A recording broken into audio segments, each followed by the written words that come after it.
My dear brothers and sisters in the risen Lord, the second week of Lent, Friday, God is the poet of the world with a tender passion, leading it by his vision of truth, beauty, and goodness, sent by Whitehead A.M. There's a story being said about a man who disregarded God's offer of salvation many times. A man was a fervent devotee of God, presumptuously believed that no matter what happens, God would save him miraculously because of his devotion and piety. One day, there was a heavy downpour and it began to flood. The flood water began to get into the houses and people began evacuated. When the municipality approached him and asked him to get on the lifeboat, he refused, saying, "The providence of God will save me." After some time, when the flood water reached the roof, this man climbed the first floor of his house. Again, a rescue boat carrying some people came to save him, but he refused. Finally, at the end of the day, when the floodwaters submerged the entire house, the devotee of God stood up, neck deep on the rooftop of his house. Even at that moment, a special motorboat was sent for him to escape. He refused, saying, "Thank you, boss. I trust in God. He will never let me down. He just testing me. You carry on." When the man drowned and went to heaven, the first thing he did was to complain to God, "I trusted you. Why did you not save me?" God said to him, "I sent 3 boats to save you, but you refused to but in today's gospel, Jesus narrated this parable of the wicked tenants to bring out the idea of God's patience and the continual rejection of God's offer of salvation by the wicked Israelites. Let's note 1. The long-suffering patience of God. The Israelites were the chosen people of God. God chose them from the many nations, not because of the intrinsic goodness, but because he would cry them and he honored by them. When God made the Israelites the descendants of Abraham, when he called them out from the bondage in Egypt under the leadership of Moses, and when he made his covenant with him at Mount Sinai, it was then that God rented out a vineyard to them.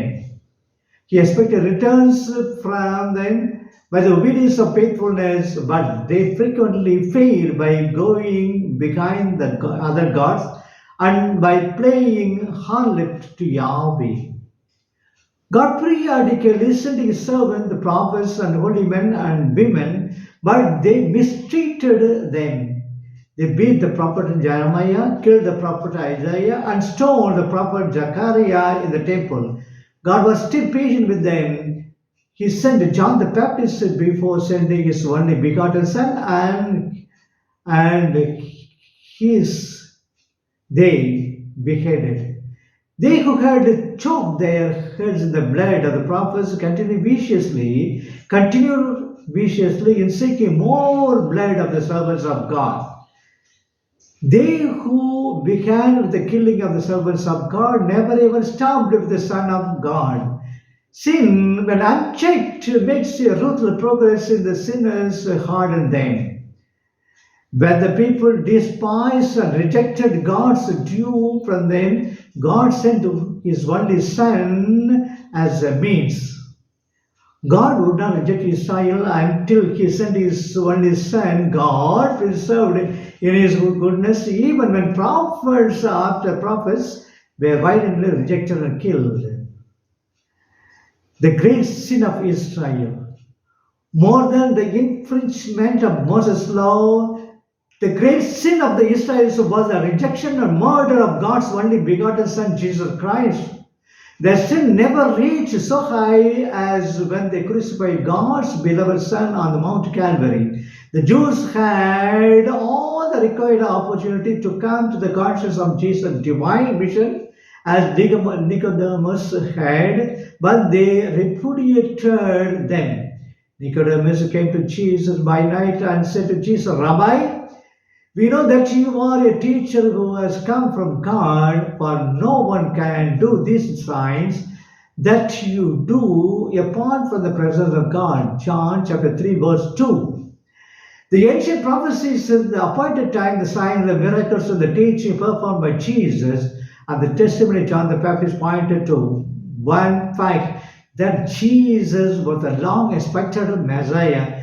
Disregarding all these signs, the Jews treated him with contempt and finally killed outside the city gates. In rejecting Jesus, they had rejected the last and greatest offer of God's salvation. In rejecting Jesus, the Jewish nation has sealed its doom. It was rejected and destroyed in 70 AD, and when Jerusalem was destroyed by the Roman army under Titus. The old dispensation of the Jews was destroyed. The new dispensation, inaugurated by Jesus, was planted and given to the Corinthians. The vineyard is given to us now, and we have to bear the required fruits. If the Jews do not bear the fruit, the Gentiles will. God's church will not stand still. If we abuse God's privileges and disregard His offer of salvation, He will disregard us and proffer His salvation to the others who bear fruit. May God bless you all. Amen.